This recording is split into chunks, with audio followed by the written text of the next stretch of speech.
Welcome to another edition of Success Talk. This is Dr. Herbert Harris, and we have an incredible guest today. You know, all of our programs are about what people are willing to do to achieve success, how they've been able to focus on their goals, how they have faced obstacles, how they have overcome challenges and made their breakthroughs. So today we have my good friend, entrepreneur first class, KeJohnna Owens. Welcome, brother. Oh, wow, sir. It is more than an honor. The body of work that you've had for decades, the leadership that you showed around the world, the blueprint followed, it's an honor. And if anything I'm doing is because of leaders like yourself that have paved the way, sir. Thank you. Well, I tell you, when I see some of your videos, your podcasts, and look at some of your trainings, I can tell that you have, well, number one, you've had a lot of experience to put all this together. And number two, you must have come from some good stock, brother. Tell us a little Yeah, about your background. you say stop. Wow. I got to give credence to amazing parents, and then to have a dad as a black man, to have a father that needed to sow seeds well before you're ready to receive them. You don't want them, but and you don't know them at the time. But like you said, sir, I grew up in the village. That's why people like yourself, Dr. George C. Frazier, the leaders that have been in our community have set a precedence to follow. And I've taken my road to get back, but you left a foundation, and that's what I guess stock will do. Yes, sir. That's how I got into business in itself. Sir. Yeah. Now, where were you born?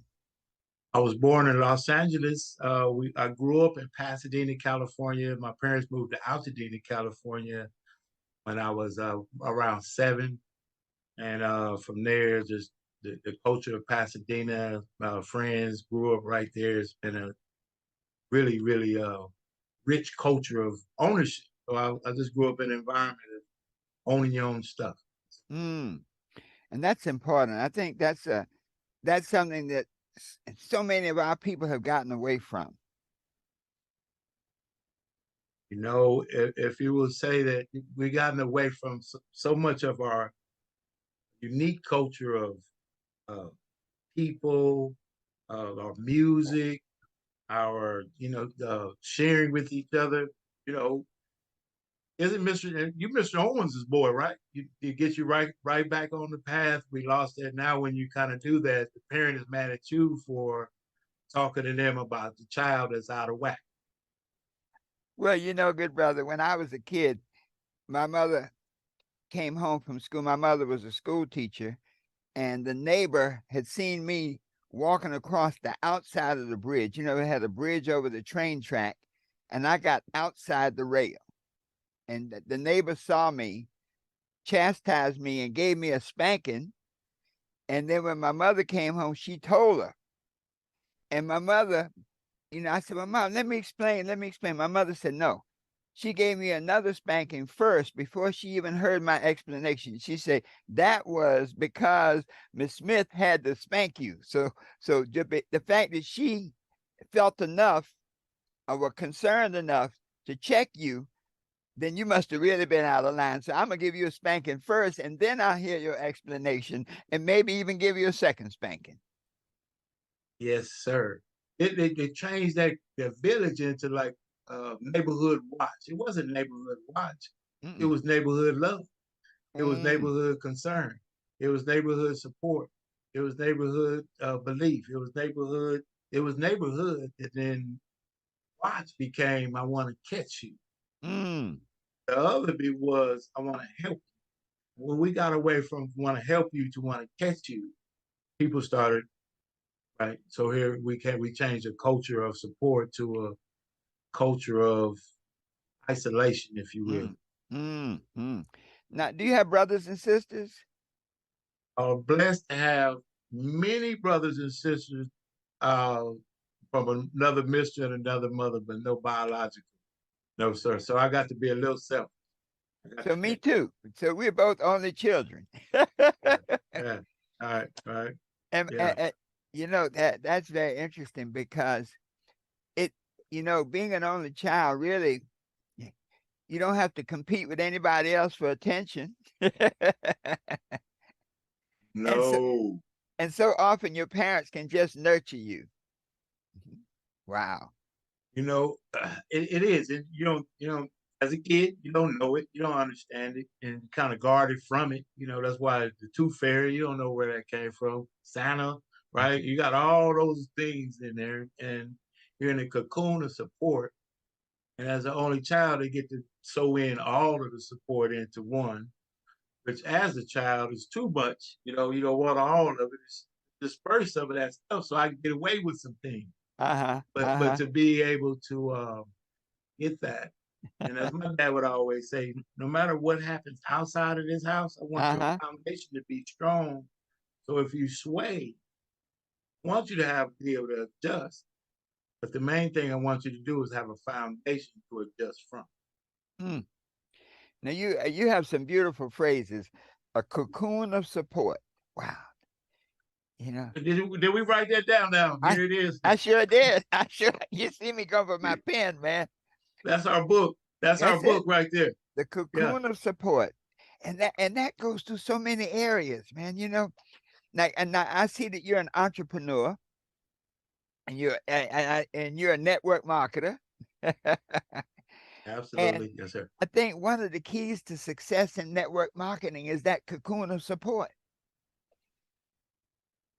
The Mm-hmm. people who succeed are those generally who have a sponsor or a group that they're associated with that helps them learn, helps them practice, helps them master the skills for success.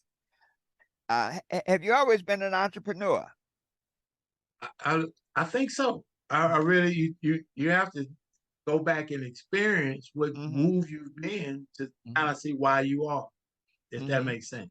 Mm-hmm. Why am I this way? And you go back everywhere we are, the common denominator of where we've been is us. I'm the only one that's ever been everywhere I've been besides him. I'm the only one. But Mm-hmm. if I continue to receive the same experiences, it's me. Mm-hmm. And through my course of time, I've always been a leader. The bike club, the basketball, let's play here. So leadership was already, you got to kind of catch that in kids when they're young, you could tell. Mm-hmm. And when I look at it, my dad, suit, tie, briefcase, business, and I follow that track. And so I would believe that I have had all my life an entrepreneurial spirit, whether I was swaying differently or not. Yes, sir. Wow. We call it suited and booted. Every day. Man, I Every watched day. my daddy come every day. He had a closet full of suits. He'd be going out the door with that briefcase. And I'll tell you this, sir. One thing about I learned is about taking care of home from a man. I think men aren't seeing that as young men being men in the home. Mm-hmm. So they don't know how to be a man outside of the home. But Mm. when it comes to being a man outside of the home, they have no reference. So I had a reference from my father, and he had a really good check one time as a story. He had a really cool, I'm up, nice 4-digit check, Mm-hmm. 80s, nice, meet Mm-hmm. in a week. And he said, watch this. He said, hey, baby. My mom comes out and gave me one of those looks, the old school one. Mm-hmm. And he gave her the check. And she put it in the apron Uh-huh. and she went back out. And he said, that's how it goes. That's how it goes. And I Wow. learned he take Mm-hmm. care of the family because I didn't know how it went. Yes, sir. Mm.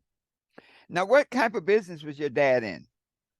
My dad, as an entrepreneur, from I call it DNA of the grind, because my granddad, all the way up Owens, all men, me, same, you would see the same. Uh, Entrepreneur, he was in women's apparel. He had a women's boutique, Sassafras. When I was a young child, would go into LA, the garment district, select his wares, had a production company where he cut the sizes out, gauchos, all of that. So I watched that. My granddad had a unique hat called Flop Joe. Jimmy Owens. You may have known him, but Jimmy Owens played with Dizzy Gillespie. Yeah. That's my grandfather. What? Man. That's my grandfather. Okay. Here it is live on the podcast. That's unique, right? That's my grandfather. Mm. So you get the line. Now you get the line. So yeah, I watched my dad own and operate a business. Uh, he was in insurance, dominated the industry, professionalism, just a go-getter. Mm. You don't know it was happening, but you can see what's Right. happening. You can Yeah. see the look, you can see the persistence, you can see the consistency. And while I didn't buy into that, the foundation, see, you could come back. Well, KeJohn, KeJohnna, you Huh. have, is that the way you like it pronounced? Uh, I've been called every kind of name of the variation, so Uh-huh. you got to be cool with today. KeJohnna. My mother was studying Swahili, and actually, it's a great story. Yes, KeJohnna is how you pronounce it. Yes, sir. All right. Well, you really shared, I know that you're involved with fatherhood and things like that and helping young men, find the path. I can see now, man, it's so important uh, when you have that background, when you have that type of foundation. I think that's a great blessing, man. And I take my hat off and salute your parents and grandparents because so many young men don't have that. And, No, and but you don't want it when you got it. That's the mm, part. yeah, You don't yeah, want it. You don't yeah, even like it. Matter of yeah, fact, you probably think you hate it, yes, right? Because it's on you. It's attention. Only child too. Now yes, all the attention is on you.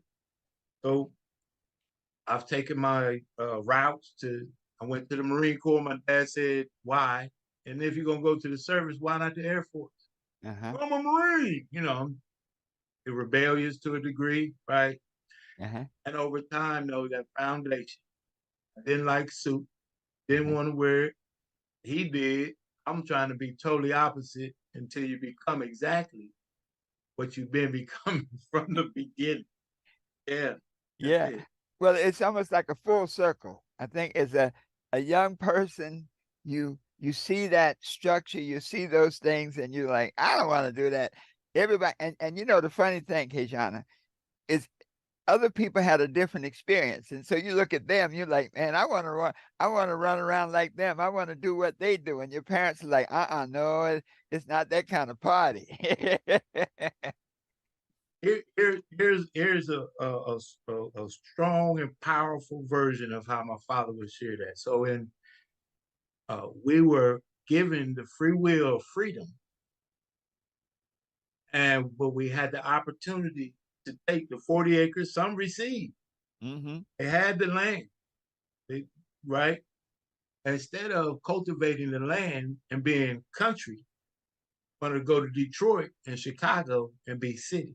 Leave Mm. the land and the legacy for the fruit and the shiny thing. That's the same thing as life. Yes. My father is showing me land and legacy, but I'm looking at the shiny fruit. Hmm. So, but foundation gets you back to that knot on the head. That's why I got the whooping, right? Hmm. That's Hmm. why old man Brown was on me all the time. He saw I could be better. Yes. And it takes some time in transition. So as you see me, sir, any kind of impact I could do with change, Hmm. uh, I'm pretty much all in to the best of my ability. Well, they say to whom much is given, much is expected. And yes, sir, you came from good stock. Now I see it. Good stock. Well, Wow. tell my mom passed in 2016, and she would say, make it on the broken piece. You go through Mm, the deal. Passing is part of life, so you got mm, to embrace it, move on. She make it on the broken pieces. Those kinds of foundations. mm. Uh, Everybody can use that. Make it on the broken. It just resonates. Mm-hmm. It ain't working. We broke.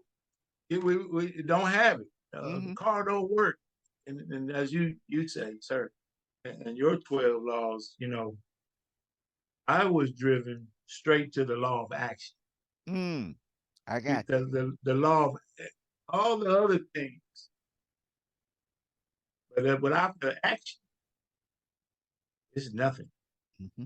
And I would like to learn from you as a student. The law of action in your eyes from you, what you wrote in here. And here's what hit me. I gotta read it. You said all that is written in this book and all other instruments of enlightenment are absolutely worthless unless you put these ideas and principles into action. When the rubber hits the road, that's what, everything we do, action is manifested energy.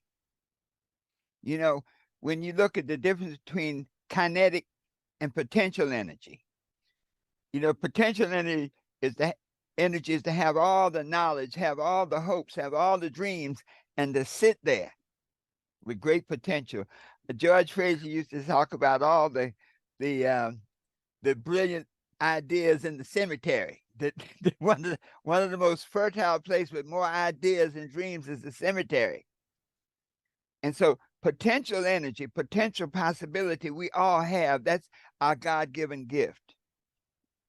But then to put it into action is the key. And to put it into action over time, time is really evidence of life. The gift that we all have is time. Uh, Time is God's gift to us. What we do with that time is our gift to God. And Mm. action is the difference. Mm. The Yes, sir. action is all the difference. Mhm. There's nothing else. Again, my dad, it was all about the action. That's The it. idea is great. The Mhm. concept sounds good, Mhm. right? The click funnel real quick.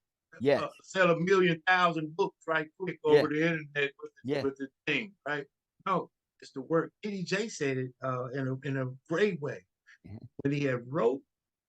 I think it was the first book, one of the books. Uh-huh. It's out. He said that was the sowing. But when it came time to reap, it was even more work than the sowing because he had to go catch up before the birds picked all the seeds. Yes. He had to get to New York. He had to get to the places where everybody wanted to buy what he had already produced. And that part right there, when you take the action, you don't know what the reaction is going to be, but you have to take the action with the anticipation that you're going to be committed. Mm. That's the part. You don't Yes. anticipate the commitment that's going to come behind that thing. Wow. Now, when did you first encounter the 12 universal laws of success? Uh, I would have to say I had heard, the all around. I'm a reader. I had heard about. I had not activated. You, sir. I Mm. from the source. Mm. From the Okay. source introduced me to uh, the body of work. Uh, I guess we put out the universal law of attraction. Mm-hmm. Doing work that, like you've seen the podcast, and you hear me say that this work is about activating my work ethic through the day and projecting positivity every day to see. Someone will say that made a difference in my life, Mm. like you Mm. said, Mm-hmm. and that whole thing got us to be where we are today. That's how I was introduced to your work. Well, I saw what you were doing. I said, now this young man, I need to get him this book because, a lot of times you can live the message even though you haven't heard it from me or from somebody else because the message is in the air. It's almost like we are great radio. We're like a receiver and we just have to tune in ourselves to pick up the message that's already there. Mhm. So Absolutely. thank you so much, man, because that law of action, you've been putting it into action and working it. So now, how did you make the transition? So you, at some point, you had as they say, a real job, right? Oh, you gonna get a story now, sir? Yes, I've had some stuff. Uh huh. Uh, one of the a job that really helped me change my life, if you will. I worked for a company that I needed a job.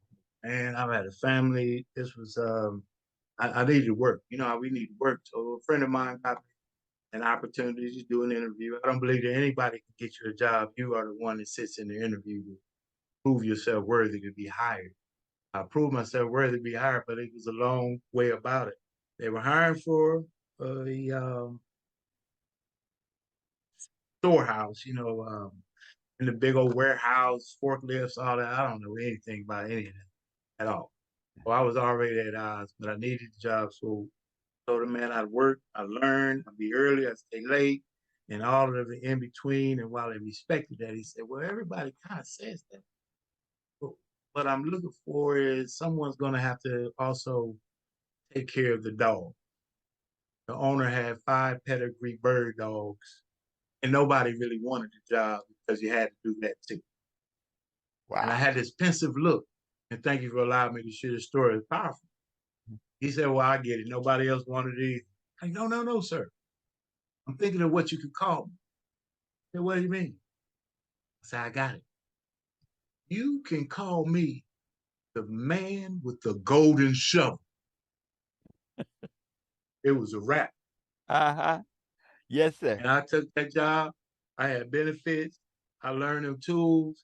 In 9 months, I had boosted 40% in my pay grade. I was making more than electricians. I was delivering checks, and they were allowing me to take home thousands of dollars worth of tools to work on my own yard.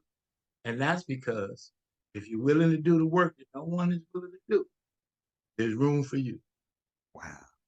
If you're willing to do the work that no one else is willing to do, there is room for you. That's another one of those diamonds. Boop. That's wrong cut. I see. Write that one down now. Yeah. That's good. Yes, But sir. but but to be able to even perceive that, that, and that's why that stock, that background, I think, one of the things you learned from your dad was to get it done. Like my dad was that kind of person. And I'll tell you a story. My dad was a janitor, but he had a janitorial business. And so he was a janitor for one of the richest for the building owned by one of the richest families in town that went back to the Revolutionary War days. So he was the janitor. They owned the bank. He took care of the bank building. He was a chauffeur. He drove the old man around. Okay. Mm-hmm.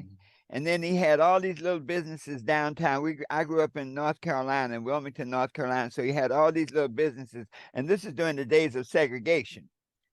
And so he had all these the beauty salons and dress shops, and he cleaned them up. Okay. And the thing that I hated most, he had this great big thing of keys, man. I mean, because he had keys to every building, every store. And that I just saw that, and I said to myself, Lord, I said, I will never get any business, any job where I got to carry a big ring of keys. And KeJohnna, talk about full circle. Full circle now. Not only do I have one ring of keys, I got two rings of keys. You know, that's like the commercial. That's like the commercial they have of Don't Become Your Parents. Right? And what got the one where you're becoming your parents? I think it's an insurance commercial that is teaching Yes, them not to yes, become a yeah, parent, yeah. and you become the very thing that you said you wouldn't become. Yeah. Because I'll tell you why. It's a great thing. Mm-hmm. It's a great thing to have a parent. That's why you hear me on the podcast talk about get to. Mm-hmm. Get to be on this podcast to be interviewed by a man that's made an impact in lives all over the world, and get to wake up in the morning if he so see fit that he can say I can. That's first. He Mm-hmm. didn't have to give me a day. He did. I get to Mm-hmm. have a flat tire. I get to have some problems. I get to try to, and I get to work on making it better. And that comes from that cocoon of support in the Yes, community yes. that you can't kind of fail or try, and someone's gonna pick you back up. It might Mm. pop you on the head too, hey man, Yeah, and get you back straight, but they're yeah, gonna pick you back up. yes. Yes, sir. They'll save you, but they'll lecture. Yeah. And we don't want to be, it's a good one. We don't want to be a lot of times what we see so Uh-huh. close, Yes. the closeness. We want to be what we see way over there, Yes. like the grass is greener somewhere else. Now you have kids now? I have 3 daughters, two biological. I have my bonus baby with my wife. She has a daughter as well. So I've Uh-huh. got three. I wanted a boy so I could do what my dad did to me. Say, I Mm-hmm. want, I want to get that yard work stuff. I Yeah. got 3 daughters. Yeah. Yes. Well, I have a daughter. I have a couple of sons and a daughter, but my daughter was closest to me. My middle son grew up very close as an entrepreneur, a lot like you did. My daughter, though, is much closer to me. She's my late life daughter, but she acts just like a man. She wheels and deals, and she said, Dad, I keep hearing what you say over and over in my head. She said, all my friends say, Libby, how'd you get so smart? How'd you know how to do that? He said, I just watch my dad. So even when the girls will pick up that stuff and they'll be wheeling and dealing just like the brothers, especially in this world.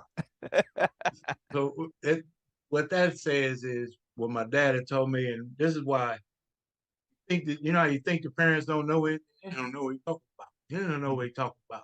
Uh, so instead of the spanking, he would give me a real strong, make me explain like so.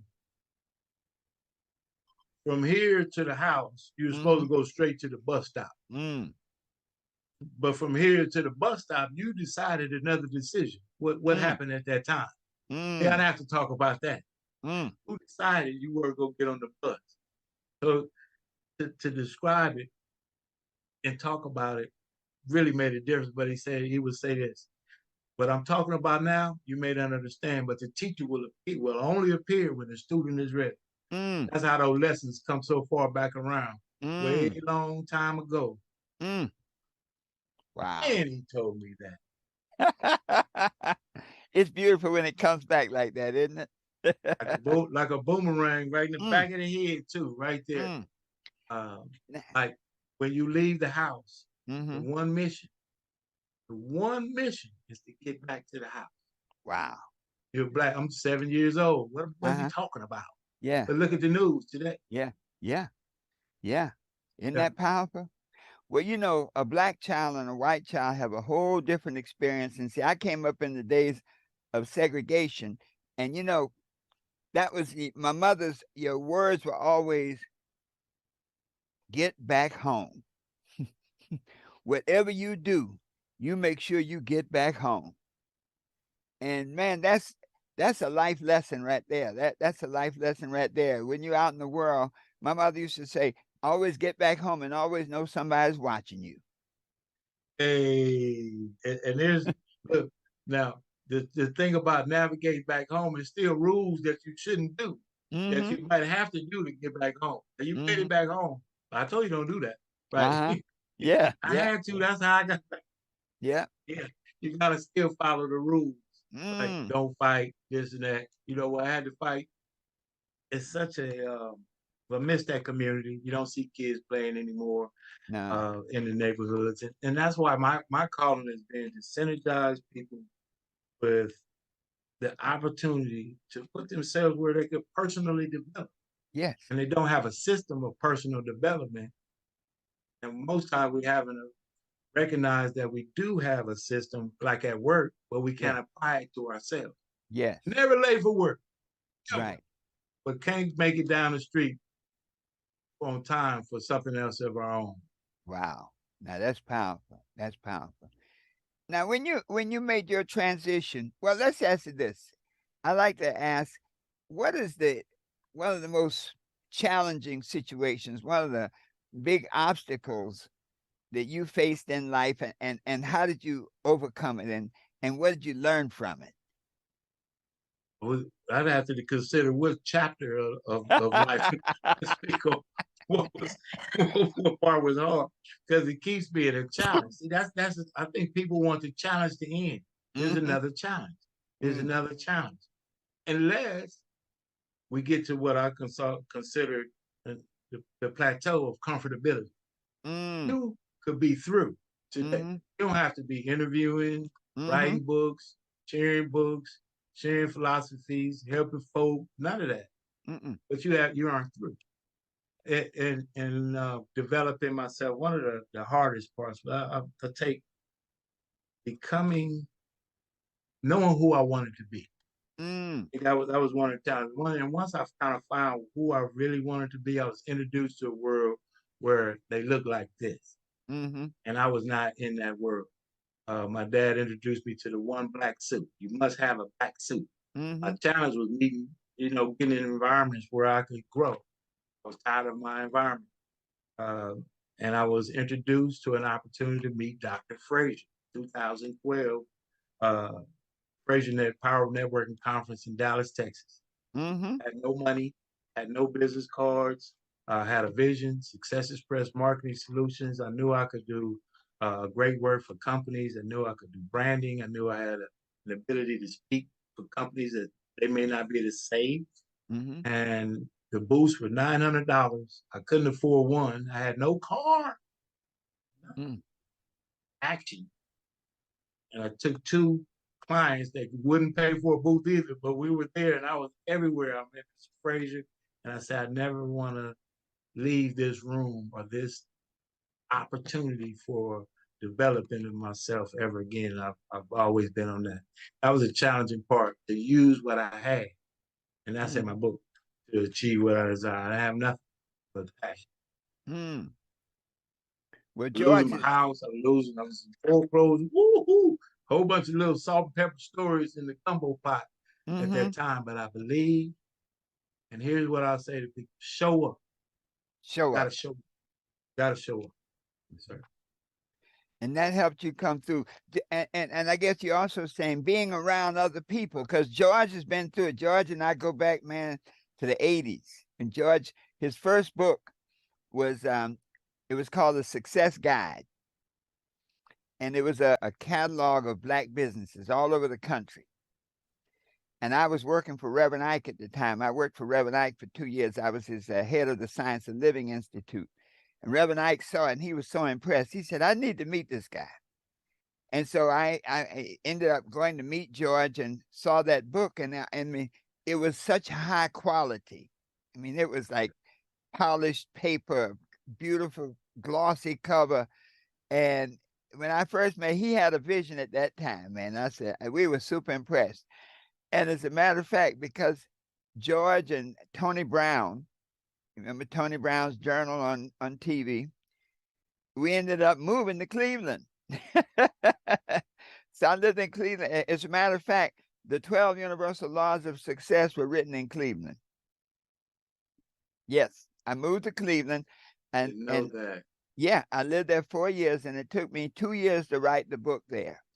And George was, if you imagine, George used to have what was it called, First Fridays. And man, Cleveland at that Remember? time had a very, I went all over the country. First yes, Fridays went all over the all country. over I the remember country. in Well, all kind of cities, that, clubs, that's it. everywhere. Yes. And see, Cleveland had at that time a very rising, they'd had one of the first black mayors of a major city, had a nice middle class black businesses, the Rock and Roll Hall of Fame. I mean, Cleveland was jumping. And man, that first Friday, when you came in there, you had the finest, the prettiest, the richest. I mean, you showed up. And George was like, he was the ringleader, man, with all of that stuff going on. I So can see that. I can yeah. see it. But when you talk to him, you'll find, man, he's been through some trials and tribulations. I mean, he's been through it. And so whenever I see George, I always think this, and I can see how you get that vibration there in Dallas. Whenever you see him, you say, this is a man that's been tried. They say you can't have a testimony until you had a test. So when he speaks that confidence, man, he's like, yes, I've been there. I've been Oh, foreclosed. Whatever.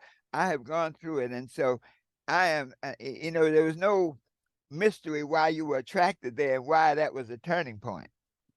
very authentic, very offering of information. I mean, he just really embraces you. But he could also sense hunger. Mm-hmm. Eagerness to learn, humility as well. Mm-hmm. To accept. and he just ended up in a millionaire lunch. I'll tell you, I had no money. I Yeah. the room, actually, it's in it with a room, 3 booths. Uh-huh. They put my booths right out in the front of the breakout session. One of the clients that I took had a video camera, had it looking. So I'm a marketer. They Mm-hmm. made me a marquee. Oh, I'm Mm-hmm. in the back. I talked to a billionaire, Mike Roberts, Yes. at the millionaire luncheon. I'm in the back. He didn't even look at me when he was talking. He said, Uh-huh. I don't know how you got in it. I'm gonna tell you something. I like you. He said he was looking straight. I like Yeah. you. Hey, you're a marketer. I don't know how you got you. You right out front. You doing your thing. I'm gonna tell you this: in order to be the credible marketer that sets the standard, you need to take 10 companies to $1 million of profit, and Mm-hmm. annually. By default, you have built a multi-million-dollar marketing firm that has reputable facts. And he stopped talking to me, and Uh-huh. I just repeated what he said, and I've been Yeah. on a mission ever since. And That's that's the something. mission. That's That's it. something. Now that's why you got to be in the room. You got to be in the room. You got to show up.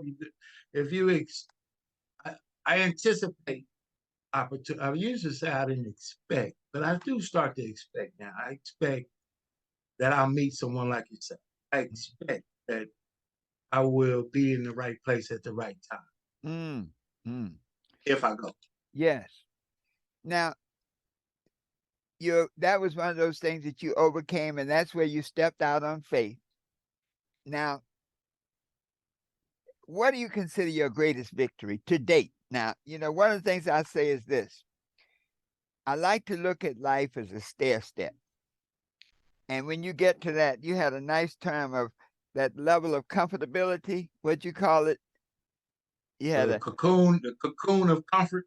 yeah, the cocoon of comfort. But life is like a stair step, and you get on a certain plateau, and everything is going good. Everything seems to be fine.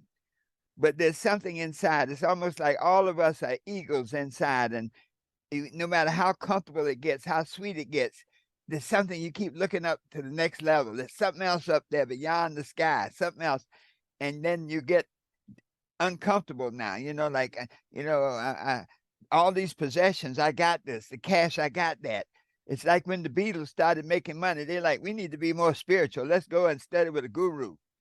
Reverend Ike did the same thing. Once you solve the money issue, the riddle of survival, then you're free.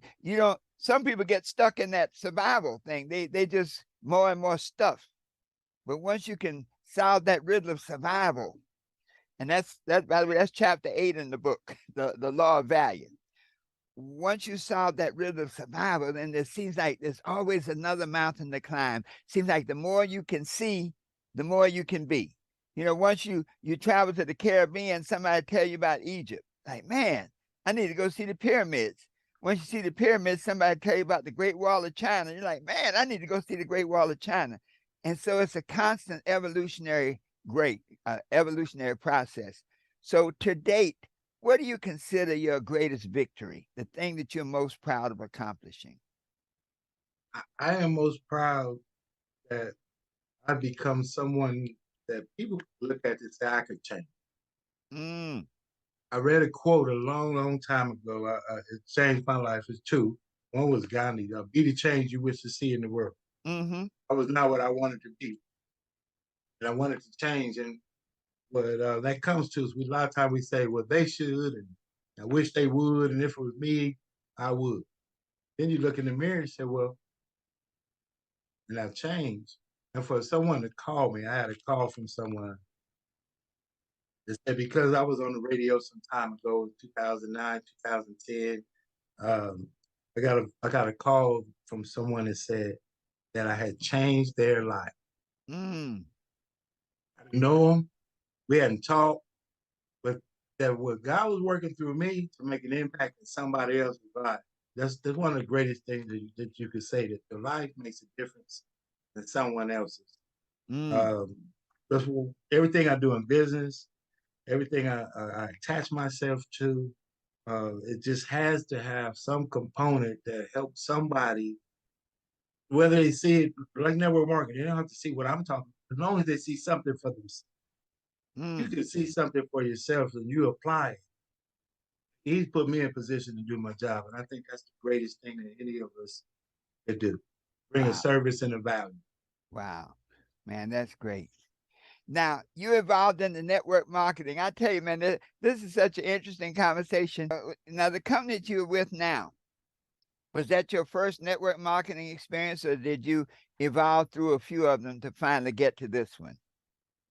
The ebbs and the flows, right? Just like work. Uh-huh. I think network marketing gets us because a lack of knowledge, ignorance, not in any kind of negative connotation, but we just don't know. I'm ignorant to a lot of things. Mm-hmm. Don't know, and we don't know what we don't know. And I did not know that I could transfer my passion, skills, professionalism, all the tenants into a business that I could own. The network marketing offered me that. So, but I've seen a few different variations of companies that seem like they fit my personal model, who I want to do. It got beans, seeds, everything.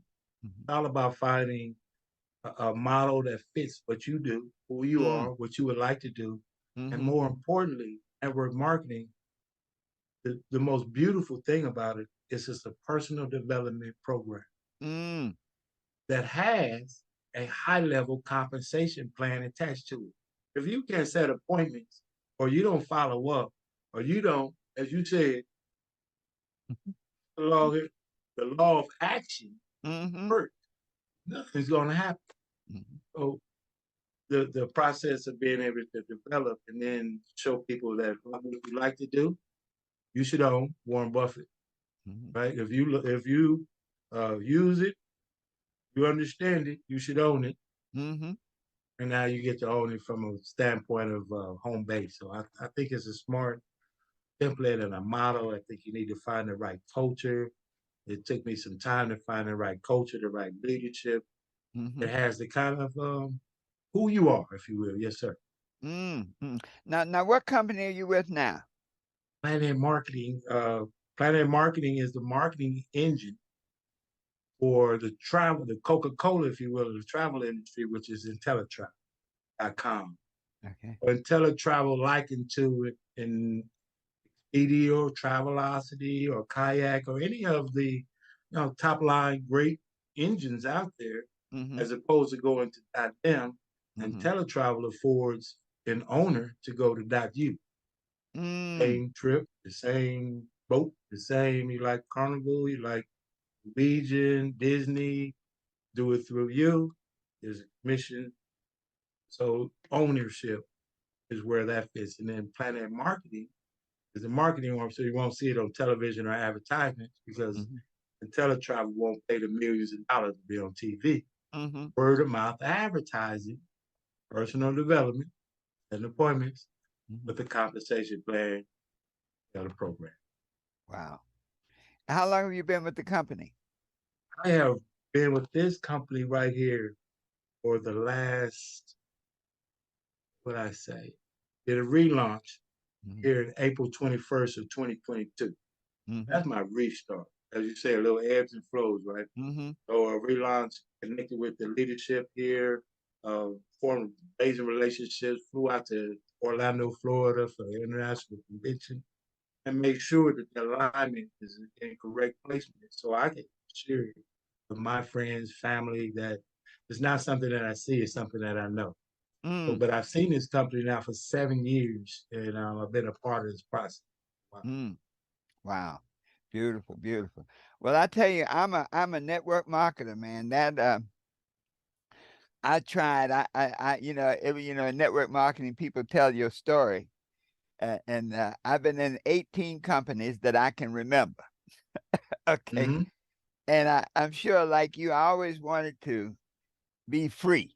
I wanted to have some money and be free. And everything I saw, the first millionaire I personally met was a fellow from my hometown named George Halsey. And he was a brother, one of the first Amway millionaires. And, Mm. and when George came to town, George had an interesting presentation. His presentation was this: come outside, see my brand new Cadillac, get in, take a ride. You want one like this? Yeah. Well, then join me. That's the old, that's the old school. That's That's the the, old school stuff right there. that's the Yeah. old school, man. But Yeah. I bit the bug, and I wasn't successful at Amway and this way or that way. I mean, I just didn't get it. But I think you found something very early. Like I said, and I didn't finally make any money until the Dick Gregory Bahamian diet back in the 80s. And when we all got together, Dick Gregory and Ali Yassin and as a matter of fact, Les was in that company, Les Wow. Brown. I got And the that chance was, to meet Mr. Brown. I got a chance to meet Mr. Brown. Absolutely. well, Les and Wow. I go back. Like I said, after a while, KeJohnna, you've been around long enough that you know everybody and everybody knows you. Well, Les and I go back to the Dick Gregory days. And I mean, that was the first time we made money. As a matter of fact, very few people know this. Tony Robbins, I met Tony Robbins. He became a distributor of the Bahamian diet. Well, And that's that's some how history there. that's Yeah. how I met him, man. When Uh, he came in as what we call a 5-star manager, and you need to have about 400 people in your group to do that. mhm.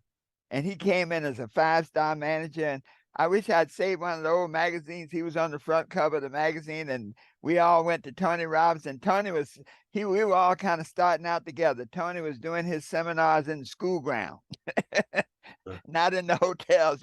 He said, I need the space and I don't have the money. Let's get a school at night and yes. Yes. put the firewalk in the playground. But that's the first time we made any money. And then with another company called National Safety Associates. And one of the things I've found, and I think you'll find it too, and you said something powerful. You've been with this company a number of years. The company I've been with a company called Life Vantage, and this is my 12th year with them. Okay. And all of the companies go through ups and downs and changes. But if you have a good product and a good system, and you said something else, good culture. If the culture ain't right, you could be selling eternal life for $1.50 and you're still gonna fail. Okay. You got the culture is what's attractive, and then each culture is attracted to different people. So this got to resonate with who you are, that integrity, uh, honesty, upfrontness, the support too, to be in business for yourself but not by yourself. So the industry itself overall is amazing. Yes. But what amazes me is that we have these gifts, and I'll call myself a babe in the word. You may hear it on the podcast because I don't know the script, but I believe I walk the walk. So Mm-hmm. when we have these gifts, we apply them. Like I said, we're not late for work.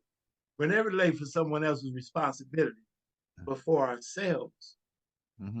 we just not cannot seem to show up Mm-hmm. to keep going the course. Like Mm. college, you can sign up, but you must sign in. Mm. You know, Mm. if you don't That, sign in, there's no need to sign up. mm. There's no winning culture in signing up without signing in.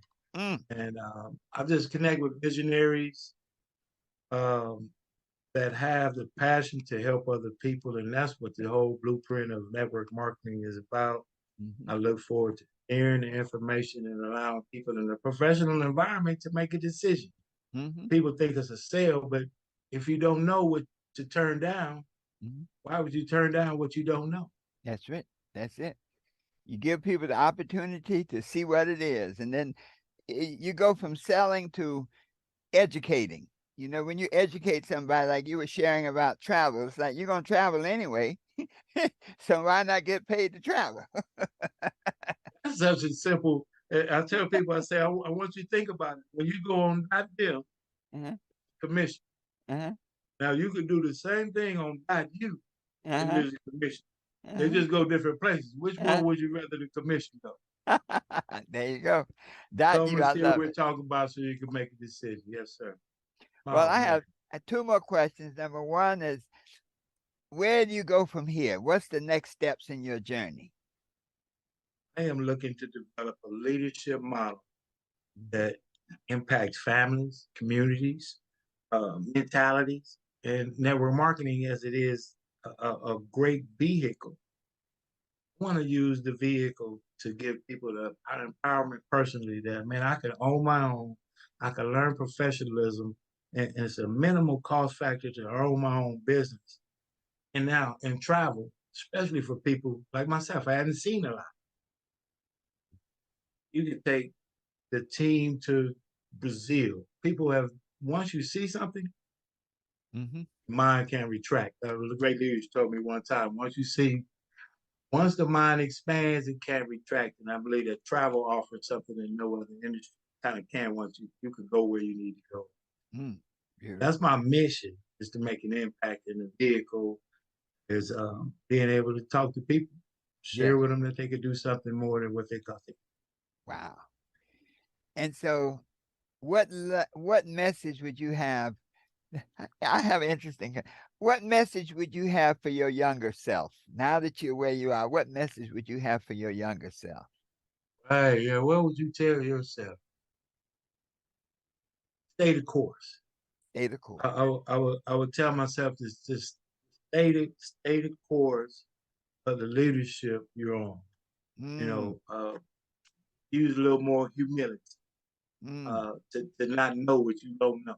You know, you think mm-hmm, you know something, mm-hmm. and the basic thing I would say is you don't know what you don't know. Mm. That way, Wow. I would have listened better Yes. and Yes. not learned better. Mm. Yes. that, Yes. that might make sense, right? If you listen Yeah. better, you'll have to learn better. Yeah, Yeah. Yeah. by yourself. Yeah, Wow. I would have listened better. Wow. Now, now let's go to the other side. What will you tell to your older self, your 65-year-old self? Don't have time to mess around. Ooh, yes. I don't have time. You don't have time to mess around. You know, I want to put myself and my family in a position that when I hear information about what you shouldn't do, I Mm-hmm. take it with a grain of salt and see, are they doing what I would like to do. If they're doing what I would like to do, I'm humble enough to listen to everyone. But if we're not going in the same direction, I'm not swayed by excitement, or because commitment is where it's at. So when I listen to information, I the source, the delivery, and then the application is where I'm really at. People want to do the work, like you say, sir. The action. Mm-hmm. Wow. Well, it's interesting, and it sounds like you're going to build a legacy. Sounds like, in the Bible it says that a good man should always leave a legacy. And that sounds like your journey, man. I want my life to have been significant. Mm, I would like for my life to have, like I said, make a difference in someone. I don't know it does. People see podcasts, they don't say something, mm, but they apply something. That's the difference. And that's what I believe God put us here to do. And I just have a vehicle, my business development, even the little, I call it little because of humility. My mm, book, it's just a work of process, really. mm, It's just a work of what I felt. I haven't even really promoted it like that, but every time someone gets the chance to, I get to hear, man, that such and such law really woke me up. mm, That's my mission, mm.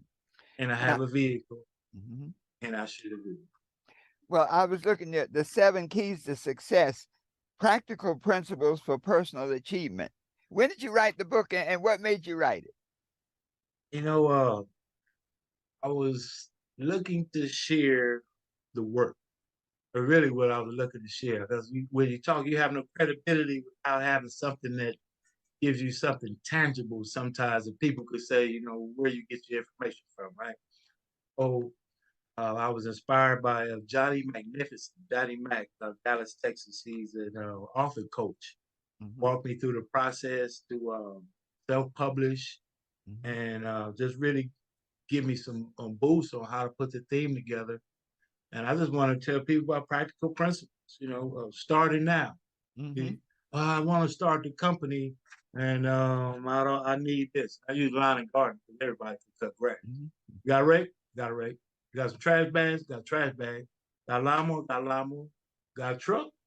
I don't have a truck. Go knock next door.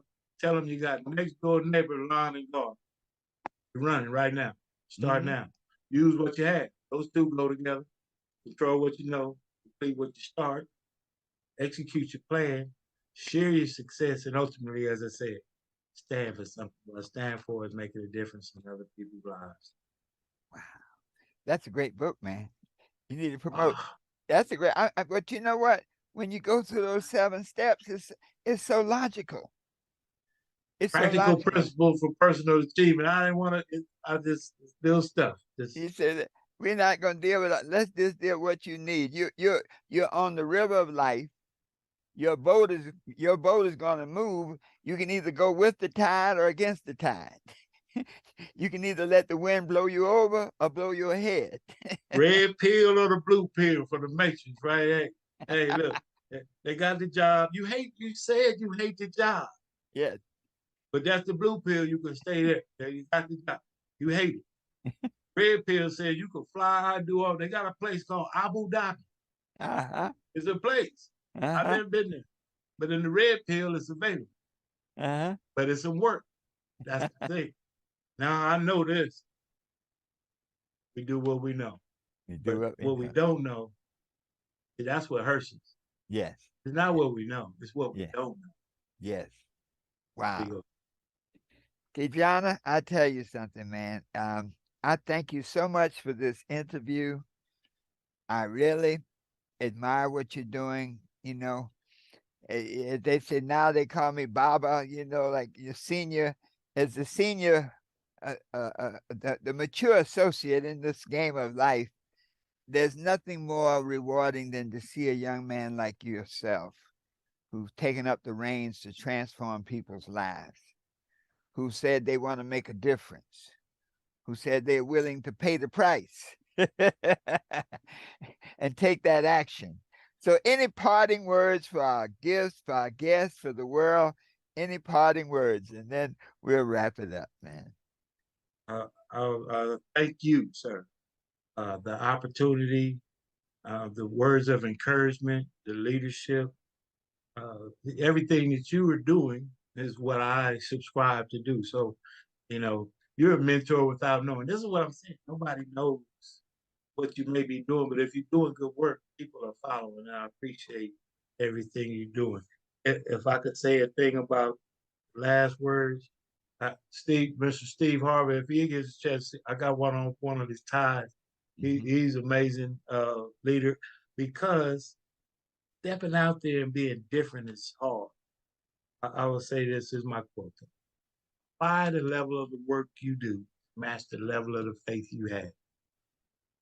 You Wow. don't know. Apply the The level of the level work you work do you do. to match the level of the faith you have. Here's I was asked a question, why do they sell $40 million jets? Because people buy them. You had a faith that you could work to where you could be in the room where they buy them. Yes, yes, Yeah. yes. Yes, sir. Wow. Well, good brother, thank you so much for the time. Thank you so much for sharing. I really appreciate all that you do. And I think one of the things that, as a man in particular, but as a person in general, is to live a life of example. If you walk the talk and you live the life of example, many times that's all you need to do, because you never know who's watching. There's somebody's going to say, I see him. I saw him move from the warehouse to the castle. Okay, I saw him move from the forklift, from the golden shovel, Yeah. okay, to the Rolls Royce. Okay, so be an example. Keep doing what you're doing. Thank you so much for being here, my brother. Always, I love to always close that the best is yet to come because of men like you, and so it is.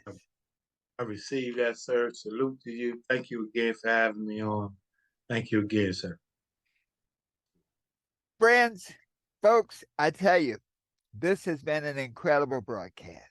I want to thank you so much for watching. KeJohnna Owens is an entrepreneur and I think an inspiration to so many people. So tune in again next time for a Success Talk with Dr. Herbert Harris.